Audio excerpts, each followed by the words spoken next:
Okay. This is a video that is long overdue. And this is, I'm really explaining this to white folk, which really I shouldn't have to explain to racist white supremacists, dummies. The reason why black people have dark skin, well, they should know that this shit is, it's really old trying to explain this to stupid people who somehow always think that they are superior due to this concept of race.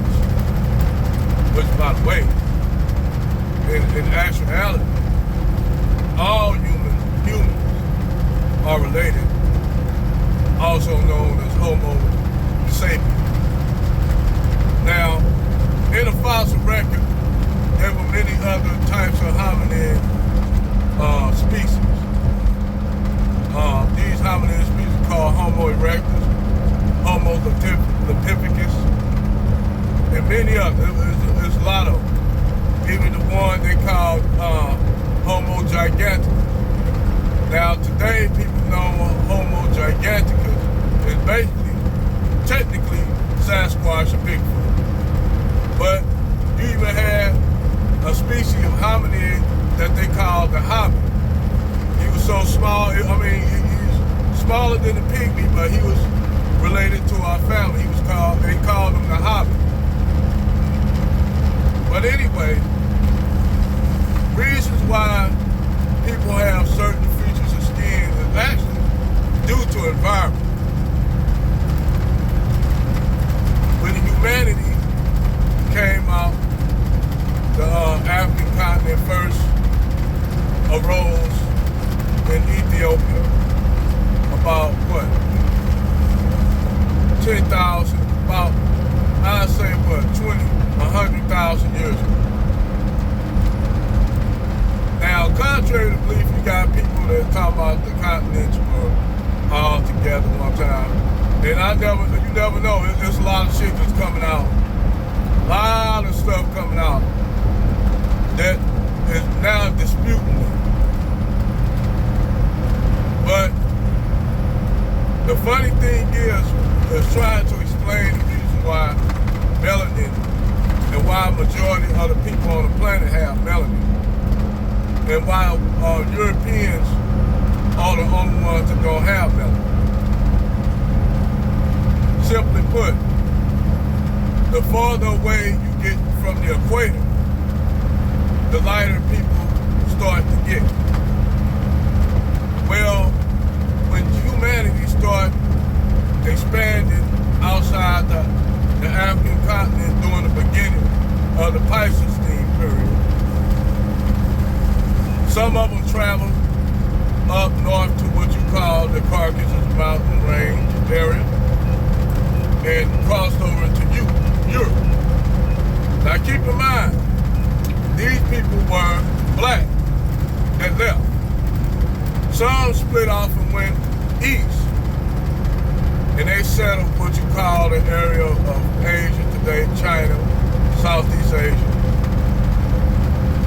So after that, certain other groups started expanding out the African continent. You had other groups around the same period of time migrated right back into Africa.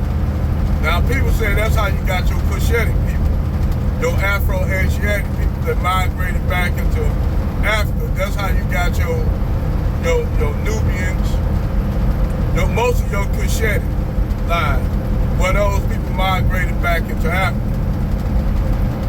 Which, further argument to say that those Cushitic people came back, and what happened is they intermingled back with the Bantus and the Nilotics.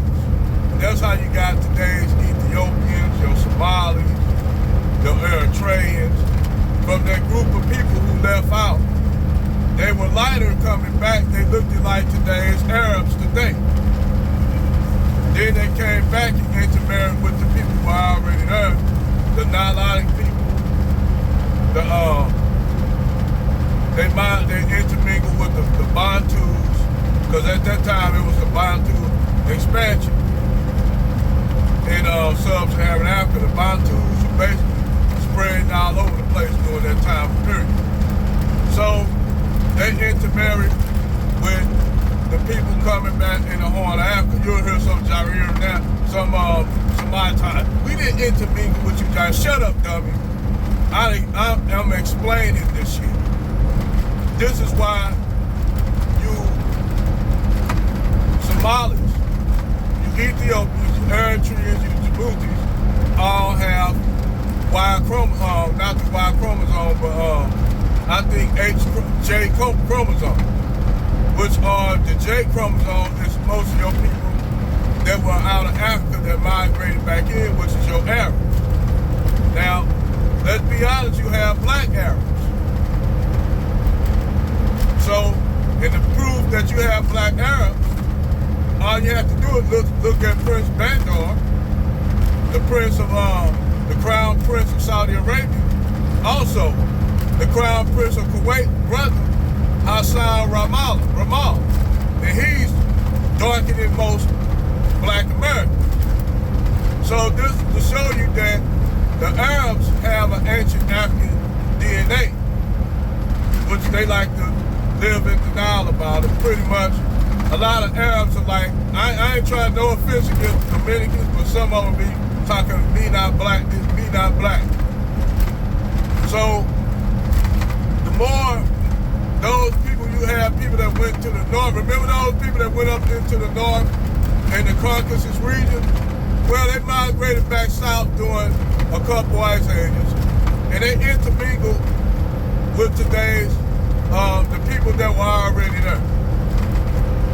That's how you got all your Middle Eastern races. Then the group that left, remember that group that left out, went further east? They changed it to today's Chinese, Koreans,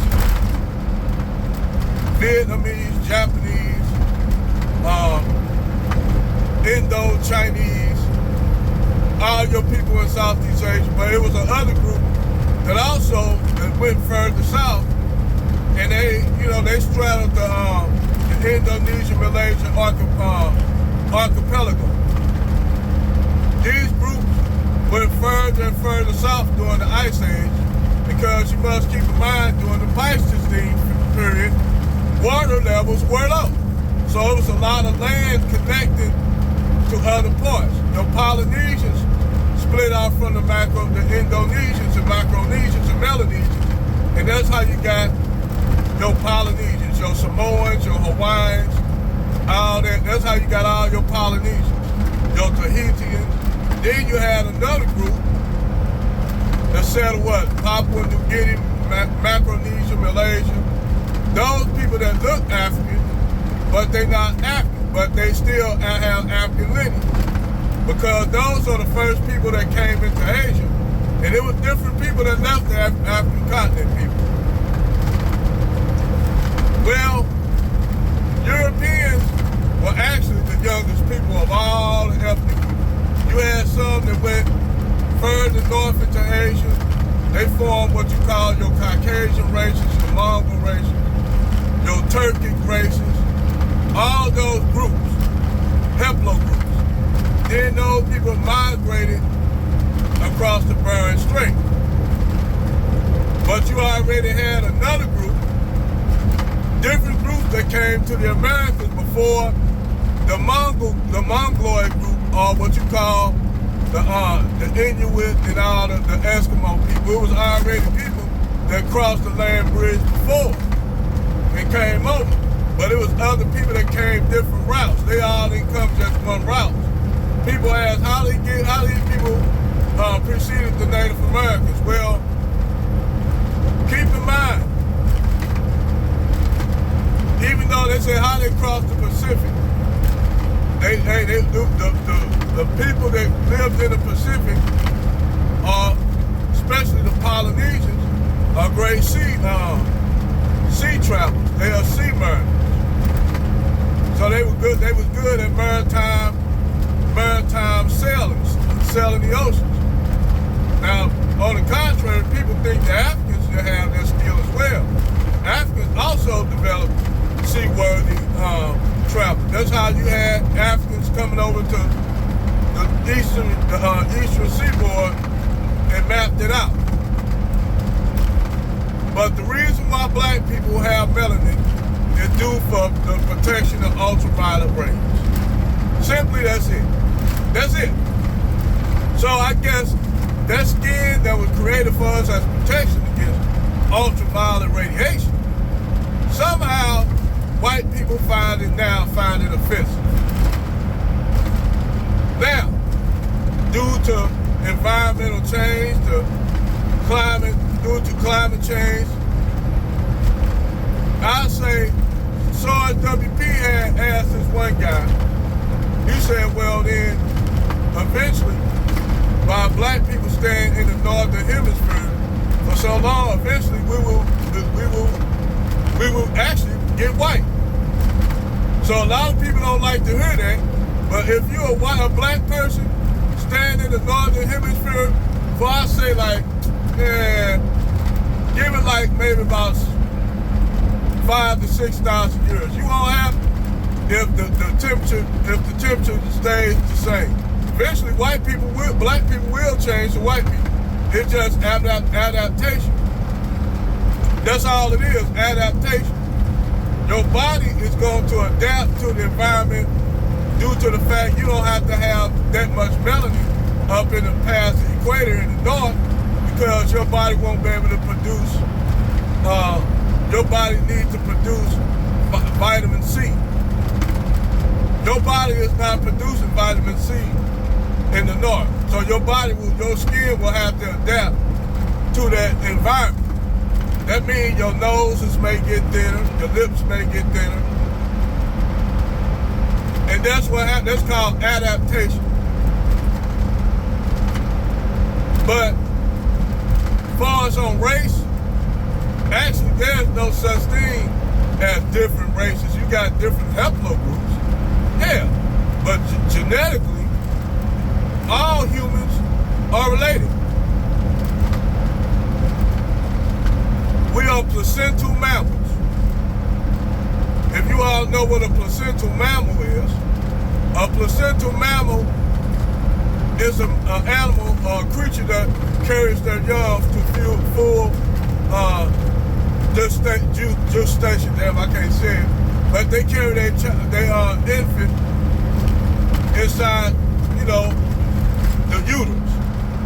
So that means we are related to whales, we are related to dogs, we're related to apes, we're related to lions, we're related to tigers, all those animals that are placental. Now those different lines broke off millions of years ago during the what you call the Mesozoic. No, matter of fact, those lines broke up during before the Mesozoic. So you had this animal that was a raccoon-like animal, basically hiding out from dinosaurs. This is our long distant cousin. Black people, white people, Hispanic people, Asian people. This is our long distant ancestor.